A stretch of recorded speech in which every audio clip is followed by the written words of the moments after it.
One of my favorites of all time. There smells like Teen Spirit. Nirvana, welcome back to Talk Back with Sulak. The great experiment began at noon today. It's going until 2 o'clock. This is a first for me. Thanks for being patient. I have Julia Gray and Dave Adams in the studio with me, a couple of News Talk 1110 KBND regulars. Of course, Julia, you do Cooking with Gusto, and Dave, you're pretty much doing everything else. There we go. Yeah.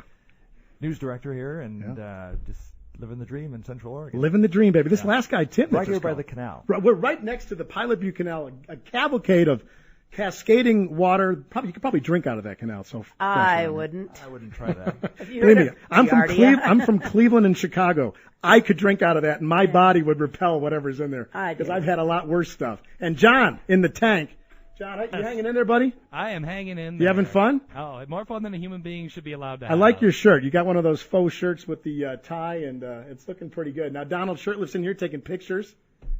Well, I figured I would wear the fake tie because normally when I come into the newsroom, we wear a tie during the week, during business hours up here in the newsroom. But then on the weekend when I come in, I normally wear a T-shirt. So I figured I'd split it down the middle, wear a T-shirt with a picture of a tie on it, and that would just kind of split the difference. And you had a good comment about the Cash for Clunkers a few minutes ago. I wanted you to chime in on that. What were you saying about the Cash for Clunkers? Well, I'm actually I don't make a whole lot of money, and I actually ride a bike everywhere I go. But I'm looking at this year investing in a new car. Now, the new car, or the not new car, but the used car I would like to buy would be under $1,000 because of my limited finances. Well, I've started looking around, and there is a severe shortage of inexpensive cars out there for people.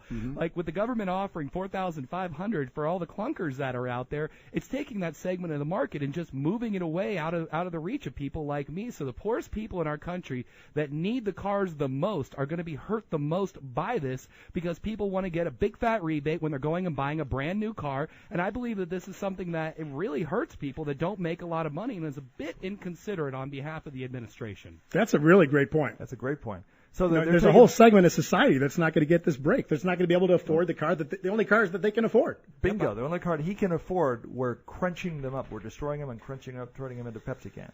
I've got a 95 525. We should talk after the show. All right. Sounds like a plan. There's John. Thanks. Thanks. Sam. Sam's got a whole yard. Yes, you got a tumble. Heck, Sam's got everything you need from 77s on down the line. John, that's a good point, man. Maybe we'll get some calls on that. Do you agree with John? 585, I should say, 585-3542. Don, you're pulling the blinds down. Donald Shirtliff is also in there taking pictures. Are we getting cozy in here? Hey, let me wave at the camera. We have a call. All right, we do have a call. Let's go right to it. Hello, you're on Talk Back with Sulak. Who's this? This is Martin Hesacker. Hey, Martin, what's happening? What can I do for you today? Hey, I'm against cash for clunkers. It's going to exasperate the housing problem.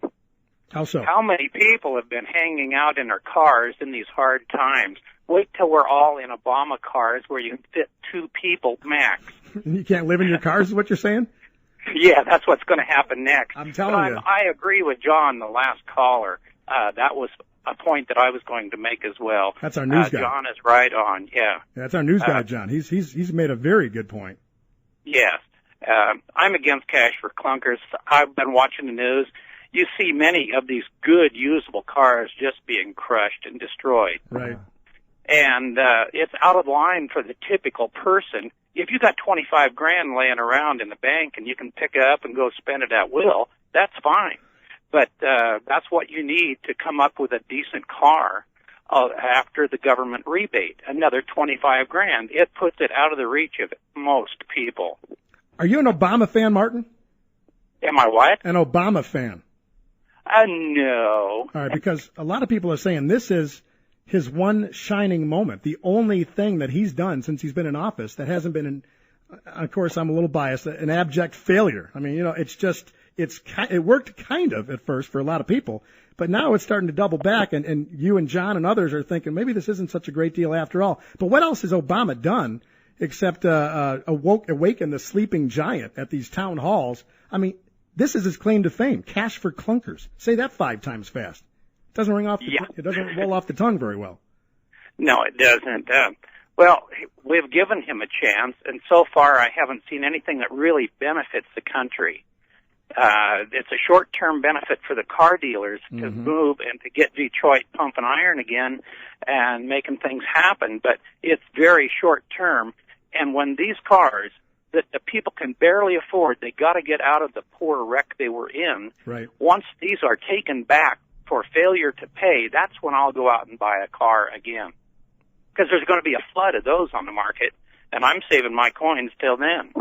I won't buy now. Martin, thanks for the phone call. Great point. Well, you still got it? I thought you went. You had something to say, Dave. Yeah, I was going to ask Martin a question. Didn't get your hand signal there. Oh, sorry. Hey, I thought you were hungry. You were international sign for I'm hungry, I thought, from across the board there. I got a question for Martin. Martin, if you want to call back, a question for you is, what do you think about all the stimulus money that the federal government, we talked cash for clunkers, the federal government's pouring money into that. What about all these other rebate stimulus programs the federal government is doing? I think it's a good thing or not. It's kind of cash for clunkers extended.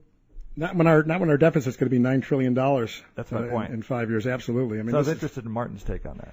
All we got to, and Martin, I'm sure if you want to call back, give us a call at 585-3542. I think I know the answer. It's a rhetorical question. Not good, but we keep going down this road with this administration and this Congress. And the poll numbers are reflecting how the American public feels about what they're doing, with the direction they're taking us in. Obama's approval is down below, I will say 49 or 50%, 52%, and there he started off with 73% approval rating. So it's gone nothing but downhill since. We got to pull up that Pew poll. I think it's up here on the internet here. I'll get to that in a minute. But it's obviously starting to get old. The whole spending, stimulus, giving. Because I've heard Matt was Thomas earlier this show here. Basically, this money that the government is giving us, it's actually our money. It's our money. It's our money. So we're giving ourselves money to bail ourselves out of what? It's a short-term solution. Yeah, the consumers dug themselves a hole with credit, and now, hey, let's do it on a bigger scale with the nation. Right. It doesn't make sense. Right. A few minutes ago, I'm going to segue here. A few minutes ago, we had a guy, Tim, call that was thinking that horticulture will be our best bet here to get ramped up in Central Oregon, to get out of our local horticulture, quote, unquote, wink, wink, nudge, nudge, as they say over there in bloody old England. Deeply, horticulture. Yeah. Anyways, which brings me to this. I've been seeing a lot of this in local jobs he was talking about. Make local habit. Have you seen the bumper stickers? Yes. And it's kind of tacky. It's make period, local period, habit period. And I've seen that a lot lately, and I guess it's to prove a point. Play on words, if you will. I was on Ben Craigslist, rants and raves, and let me just read this. It's from just some random guy. Make local habit. I get out of my Subaru. In the back window, amongst many stickers, is a make local habit sticker. It's cold in Bend today, so I have my Patagonia fleece jacket on, made in Vietnam. At least my top half is warm, but my feet freezing because I wore Teva sandals today, made in Israel. As I go lock my car, I notice that let me see this. I noticed that I left my stainless steel water bottle on the passenger seat, made in China. I never go anywhere without this, and it shows. The Chinese lead-based paint on the bottle is starting to fade and flake, so now it's mostly covered in stickers, probably make local habit stickers. As I glance at the sticker, I realize that I am promoting local business, but every product I own is made by children in some poor Asian country. Oh, well, at least I bought it at the REI in the Old Mill. They are based out of Seattle, and the shop is in Bend. So that's local enough, right? As I lock my car back up, I remember that one of my locks on my Outback isn't unlocking off the keyless entry. I have to remember to take it back to the dealer. I got it next time in Portland. Make local habit.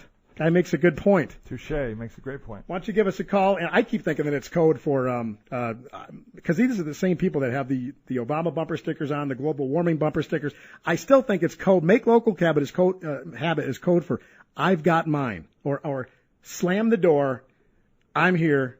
Everybody else can get out. John, what is it, John? I think that they're encouraging people to indulge in horticulture. Is that what it is? It's all about make local habit. Don't smoke the stuff from NorCal. You got good stuff right here in Eugene. I mean, come on. We got a heck of a growing season over there on the other side of the mountains. Anyways, John. Well, they grow grass right outside of Prineville. They do. Round Butte seed over in Culver, right? Yeah, those are good guys. They call the other show I'm on. So, anyways, if you got some make local habit hypocrisy stories, give me a call. 585-3542. 585-3542. You got Talkback with Sulak, its inaugural version, this Saturday, August 22nd, on News Talk 1110, KBND.